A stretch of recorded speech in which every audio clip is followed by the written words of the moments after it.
Good evening students. कल company law का exam है और बहुत इंपॉर्टेंट एग्ज़ाम है, तो मुझे ऐसा लगा कि मुझे थोड़ा सा आपको गाइड करना चाहिए।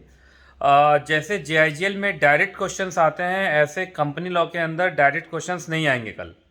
कल जो क्वेश्चंस आएंगे वो होंगे केस बेस्ड।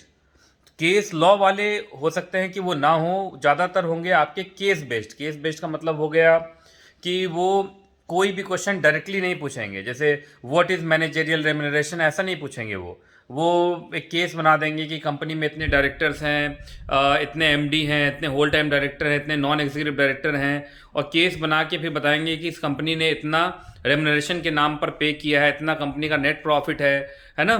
तो आपको पहले ये पता करना है कि वो जो केस बनाया गया है वो केस किस सेक्शन के ऊपर बनाया गया है, और उस सेक्शन को पूरा आपको एक्सप्लेन करना पड़ेगा पहले। और एक्सप्लेन करने के बाद आपको फिर जाके कंक्लूजन लिखना पड़ता है कि ये जो कंपनी, इस केस में जो कंपनी ने किया है, या कंपनी सेक्रेटरी ने किया है, या डायरेक्टर ने किया है, वो सही किया है कि नहीं किया है, वो लीगल है या नहीं है, इलीगल तो नहीं है। तो याद रखना, अब केस बेस्ड का मतलब ये नहीं होता है कि सारे के सारे जो क्वेश्चंस होंगे उसमें केस का नाम लिखना पड़ेगा। ऐसा जरूरी नहीं है कि आपको केस का नाम लिखना पड़ेगा।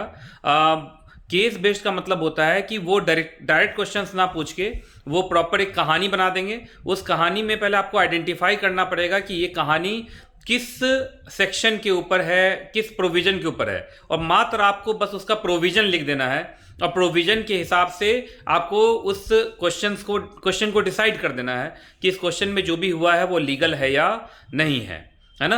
तो ज़्यादा डरना नहीं है। ये तो मैं पहले बता के चल रहा हूँ कि देखिए डायरेक्ट क्वेश्चंस नहीं आएंगे, क्योंकि कंपनी लॉ है, कंपनी लॉ हो गया, सिक्योरिटी लॉ हो गया, ये सीएस का कोर सब्जेक्ट होता है। और जो कोर सब्जेक्ट होता है उसमें कभी भी वो डायरेक्ट क्वेश्चन पूछते नहीं है, वो हमेशा केस बना के पूछेंगे।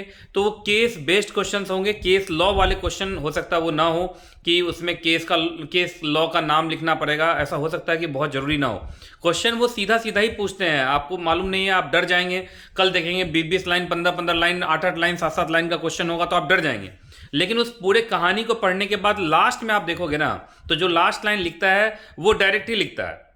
जैसे आज ही सिक्योरिटी लॉ के एग्जाम में और उन्होंने पूछ लिया कि एक कंपनी है और उस कंपनी ने एग्जैक्टली शेयर बेस्ड बेनिफिट्स देने का सोचा है, तो बताइए शेयर बेस्ड बेनिफिट के ऊपर जो रेगुलेशन बने हैं उस रेगुलेशन का क्या ऑब्जेक्टिव है, उस रेगुलेशन के बारे में बताइए। तो क्वेश्चन देखा जाए तो डायरेक्ट ही था, क्वेश्चन डायरेक्ट ही था। बस ये है कि एक सिंगल लाइन क्वेश्चन ना पूछ के वो 4-5 लाइन घुमा घुमा के फिर वो क्वेश्चन पूछते हैं। तो आप कल घबराना नहीं।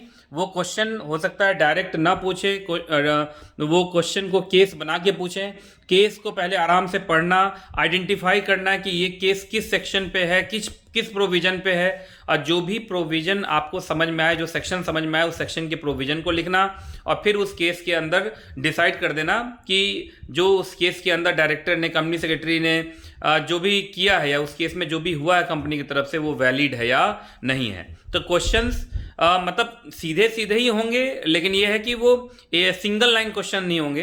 वो 4-5 लाइन पहले थोड़ा कहानी बना के फिर वो लास्ट में क्वेश्चन पूछेंगे। तो याद रखिएगा, ये जो केस वाले क्वेश्चंस होते हैं उसके अंदर जो लास्ट लाइन होता है वो बहुत इंपॉर्टेंट होता है। तो आप लास्ट लाइन को देखना और लास्ट लाइन के हिसाब से आंसर लिखना, और कोशिश करना कि हर आंसर पे कम से कम एक पेज तो आप जरूर लिखें, और पूरा का पूरा कॉपी भर के आना है ना। ज़्यादा अच्छा होगा कि जब आप मटेरियल चीज़ें, जो इंपॉर्टेंट चीज़ें, उससे आप कॉपी को भरें, है ना।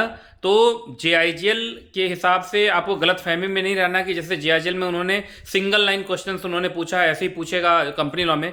तो कंपनी लॉ में ऐसा नहीं होने वाला है। कंपनी लॉ के अंदर, एसबीसी के अंदर वो ना 4-4, 5-5, 8-8 लाइन का क्वेश्चन पूछेंगे। तो लास्ट वाला जो लाइन होगा उसको अच्छे से पढ़ना, पहले केस को पढ़ लेना और केस के लास्ट वाले लाइन को अच्छे से पढ़ लेना, आपका आंसर हो जाएगा। तो आपको घबराने की जरूरत नहीं है। तो अब चूंकि कल कंपनी लॉ का एग्जाम है, बहुत सारे बच्चे मेरे से क्वेश्चन भी पूछ रहे हैं, मैं उसका आंसर भी कर रहा हूँ। जितने क्वेश्चंस को मैं समझ पा रहा हूँ मैं उसका आंसर कर दे रहा हूँ, लेकिन बहुत बच्चों के क्वेश्चन उन्होंने सही ढंग से फ्रेम करके नहीं पूछे हैं, तो भी मैं आंसर देने की कोशिश कर रहा हूँ। बाकी कल आपका एग्जाम अच्छा हो, है ना। Wishing you all the best. आप अच्छे से एग्जाम दीजिए, खूब बढ़िया से प्रिपरेशन कीजिए, है ना। आपका कल का एग्जाम बहुत अच्छा होगा। All the best.